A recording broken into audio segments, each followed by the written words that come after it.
Larry, I'm wondering if you can tell us the first screenplay you've ever sold and what was happening in your life at that time. The first screenplay I sold was Beetlejuice. And I had been a screenwriter, was screenwriting. I was also working as a story analyst. I was union story analyst, local 854. I still have my card in case all else fails. And I worked all around. I mean, I worked at every studio in town. And I was working at Paramount. I was as a story analyst. I suffered a real case of writer's block,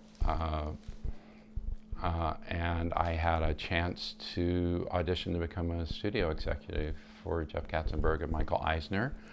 I saw that as sort of a doorway out of screenwriting, which I was feeling very up in the air about and wondering if I could really do it. And I became a studio executive for a couple of years at Paramount, and then I went to work for Walter Hill, the great director Walter Hill, as his head of development.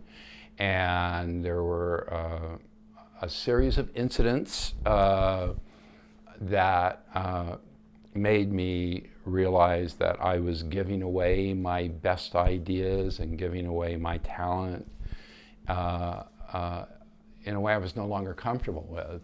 And I wanted to go back to screenwriting, and I formed a partnership with the two Michaels, as I refer to them, the late Michael Bender, who was my producing partner, and the late Michael McDowell, who was my Beetlejuice writing partner, and we wrote Beetlejuice on spec, and finished it.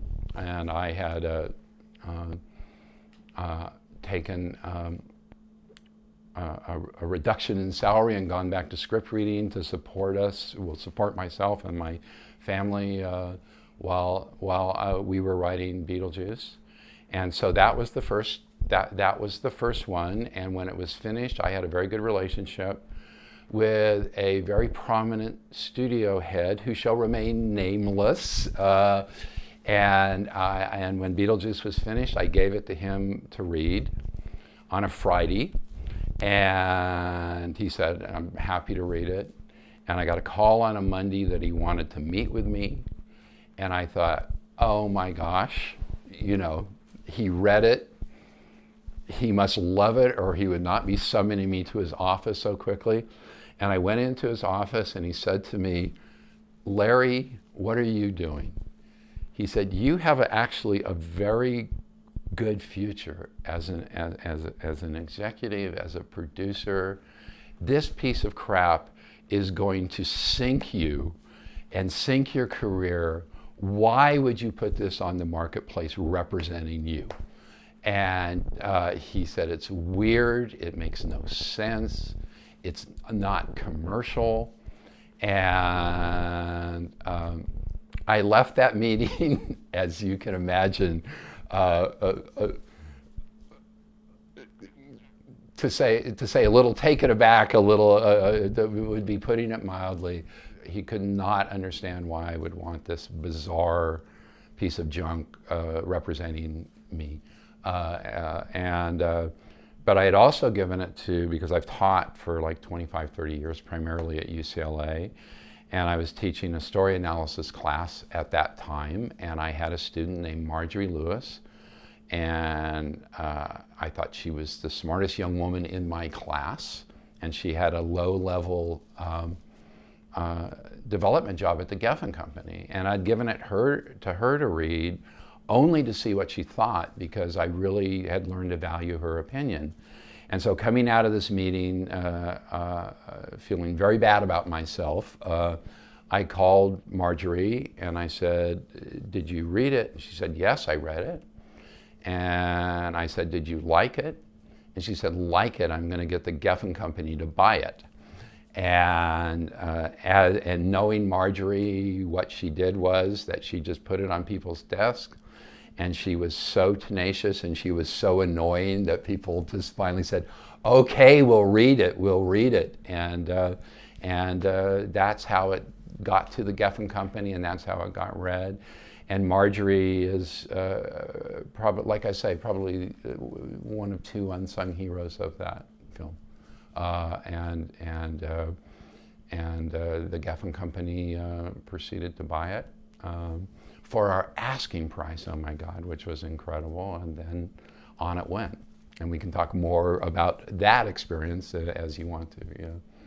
I'm wondering the time frame from when you had this epiphany or this thing that happened where you said, I no longer want to give away whatever it was, your advice or your wisdom or your talent in this manner anymore, from when you were in more of an administrative or executive type role. Yeah. And wanted to, what was the time frame from then when Marjorie finally got it to the Geffen Company?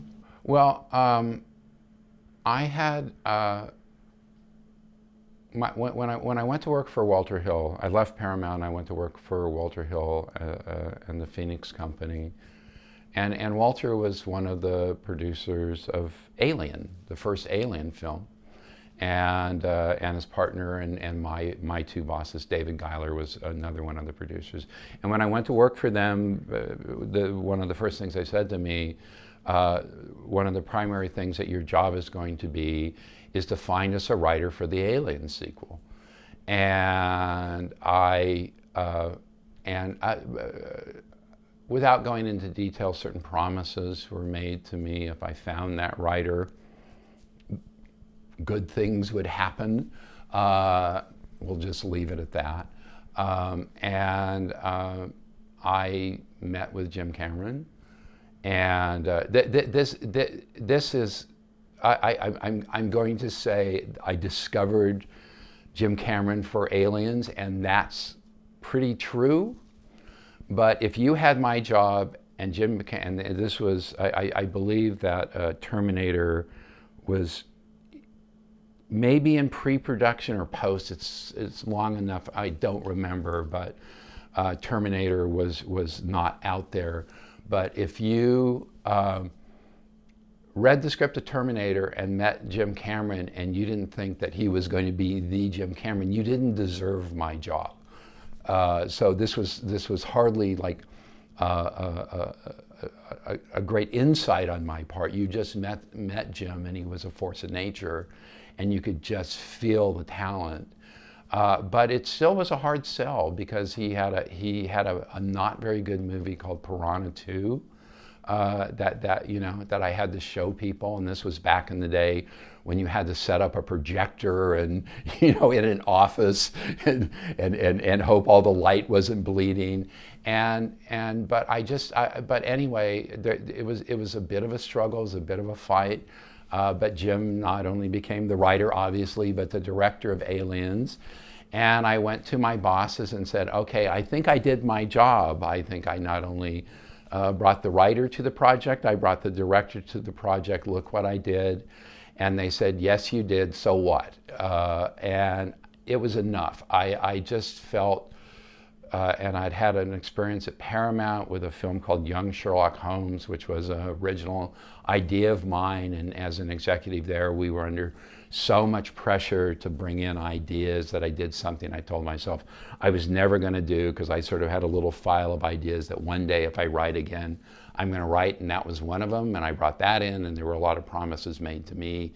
If that got made, great things would happen, and it did get made, written by Chris Columbus. And I just realized, and also I was a writer. I mean, that's who I was, and I'd let that go, and I had allowed myself to suffer a classic case of writer's block, and I just said I'm going to be a writer again. And I got very blessed having my partner Michael McDowell, who was as professional a writer as I'd ever come across, and working with him inspired me, challenged me, made me understand what it truly meant to be a writer and a screenwriter with a career. And the epiphany was actually, I want to be a writer again, and I'm just kind of selling myself short and selling my talent short by not doing it, and get over the fear and do it. How many hours a week were you working before, and then once you said you took, did you say you took a scriptreader job and then to pare down? I mean, when I was at Paramount, we worked 7 days a week. There's stories about Jeff Katzenberg and his work schedule that people think are apocryphal. Maybe they're not. There would never be a job in Hollywood that I would be afraid of after working for Jeff. He was, because we worked 7 days a week, 14, 16, 18 hours a day.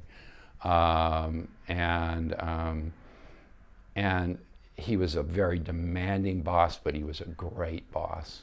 And I developed an enormous amount, and having never gone to college, never had that experience, I felt like I was in the most brilliant film school in the world having that job.